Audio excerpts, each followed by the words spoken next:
Jauan told you this is about a contract at all? Missing practices. He's missed 10. Today will be 11. Got this calf injury. It's real. It shows up on the MRIs. It's kind of this back and forth, but I know the 49ers absolutely do not want to pay. He just redid his deal last year. They don't like dealing with this receiver stuff. They've dealt with it every year for the last 3 years. They're one receiver injury away from being in a serious crisis. You got Jauan Jennings with a calf injury and contractual stuff, questions whether he's going to, when he'll be back, if he's going to come back. If he doesn't get a new deal, will he get a new deal? They have other injuries throughout the receiving corps. DeMarcus Robinson, a former Ram, has looked really good in camp, but is looking at at least a 2-game, probably a 3-game suspension to start the season after pleading guilty to DUI when he was a Ram. That thing is still being decided, but he will be suspended to start the season. Now he'll be back for most of the season, but you always want to start. You don't want to start crappy, and right now they are down to it at receiver, and they probably gonna have to sign a veteran. That's another receiver at some point. Someone they think is going to play. And Keenan Allen was just sitting there. I didn't think the 49ers were going to sign him. They're just not that kind of team. But Amari Cooper's still out there. They could make a move there. They're one receiver injury away from being in a serious crisis, or they just got to get Jauan Jennings back in there. And we shall see on that one. So is Jauan Jennings, is he actually hurt? He is hurt. Shanahan's been cryptic about this. So I asked him, he said, ask Jauan, and we can't ask him because he's not available to us. So I asked Shanahan specifically after the game on Saturday, can you just say, has Jauan told you this is about a contract at all? Missing practices. He's missed 10. Today will be 11. It's basically 3 weeks. And after practicing the first 3 and looking very solid, as he always does, and Shanahan said, oh, no. He's got this calf injury. It's real. It shows up on the MRIs or whatever the test they're giving him. He's had it before. He had it in the offseason. He had it last year. He made it back to, at the end of camp last year. So I just think they're pointing to that. But end of camp's coming pretty soon now. And that's when the 49ers really felt the pressure with Aiyuk last year because he was out of camp, in camp, but not practicing. You need healthy receivers. It comes down to a numbers game. You can't carry a guy who's not going to play when you got other guys banged up. So I think it's headed towards August 26th. If it goes past August 26th, it's going to be very interesting whether he's hurt more, and that's not good. Calf injuries, as we know, it's kind of like the precursor injury. It could be anything. It could lead to something really bad, or it could be something very minor. Or 2, this is a contractual thing that's going to be like Aiyuk, and that was bad. And I know the 49ers don't want anything like that. They're not going to pay big money to join. They're just not. Some idea that he's going to pay him $24 million, $26 million. They're not doing that. But I do think there's a way to compromise this, get him back in. They think he's going to be healthy. He was really good last year, but he's not a top line receiver. He's not. He's a really good guy that you can rely on, kind of your wide receiver 2. He'd be great. He was great as a wide receiver 3. He's going to be the wide receiver 1 for as long as Aiyuk is out, though. So he wants to get paid for that. He's got some leverage. So it's kind of this back and forth, but I know the 49ers absolutely do not want to pay him big money. Either he wants something, he wants to be acknowledged as that, but he just redid his deal last year. So, and the 49ers don't want to do that. They don't like dealing with this receiver stuff. They've dealt with it for every year for the last 3 years. They don't want another situation. They kind of got it. We'll see. I think neither side has much leverage. So that's the interesting part. Last year, Aiyuk had a lot of leverage because he was coming off a great year, young receiver. Other teams wanted to trade for him. That thing was out there. 49ers caved, but regretted it, and then he got hurt.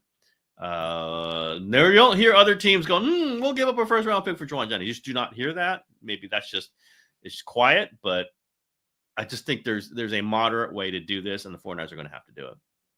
Yeah, I mean, you're just telling me that this calf thing evidently has been kind of this lingering thing too, right? Yeah, gives me some pause in that, after no what happened to question. Aiyuk last year, they gave him the money, gets hurt.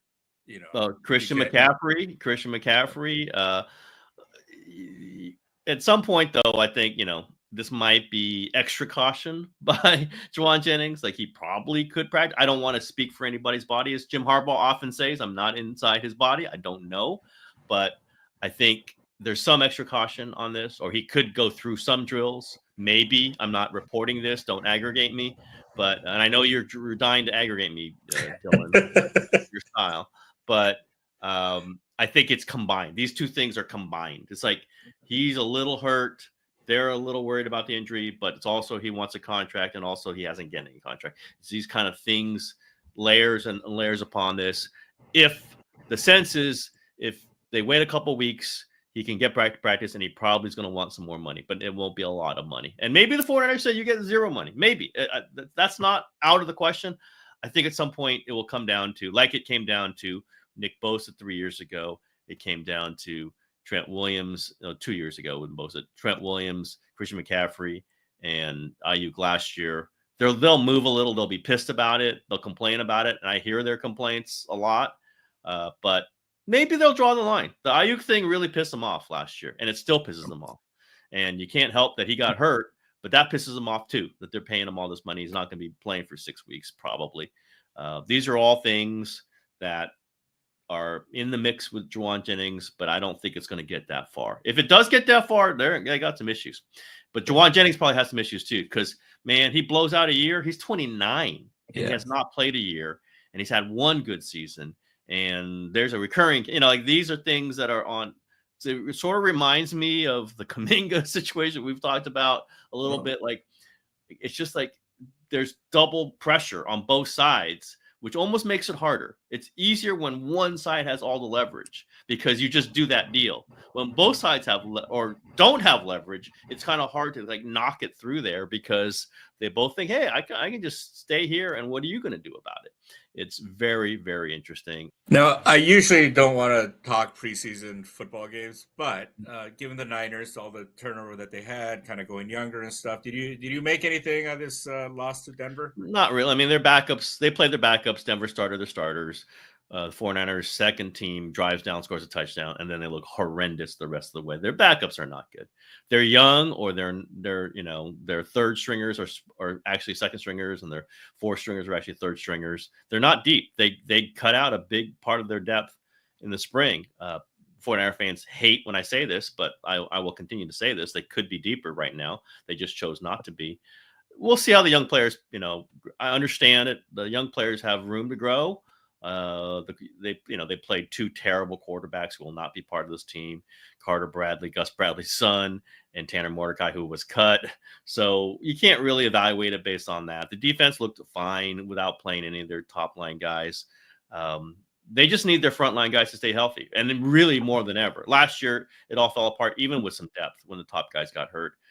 This year, it's even more. Like, they have very little playable, depth after their top line guys, and they know it until these young guys rise up. But the young guys are getting hurt, and as I've said throughout the spring, again, got a lot of people mad at me. Guess what happens to young players? They get hurt a lot. And Isaac Garendo, this running back they're counting on to be backup running back, hurt. Jacob Cowing, who they're counting on to be like their fourth receiver, hurt. Guys get hurt. It happens, and they're going through it now. It's like the Chargers. Chargers and 49ers are like, they both sustain lots of injuries. I don't exactly know why. Some of this is just random, but it seems to be random in a very consistent way. It's consistently random, and they have to deal with it. They're going to try to get through this practice with the Raiders in Las Vegas, get through the game. I think then kind of take a deep breath and see where they are. They might have to make some moves after that, though. Yeah, you kind of don't want to be one of those teams, right? That kind of, right? You look good in the first half. And I mean, again, that's preseason. So I mean, at some point, it's just the court. I mean, really, it came down to terrible. Right. Yeah, well, I'm speaking more generally in terms of like the lack of depth. There's some of those seasons, right, where I think like the Chargers one year, right, they led the league in one score losses, and that's just like a frustrating way to live, right? Absolutely. You see it right there. But I will say, this reminds me, both we're talking about this because I went down to LA last year. It was for the 49ers joint practice with the Saints. That was canceled because so many guys were hurt. But I stopped in to see the Chargers and Harbaugh.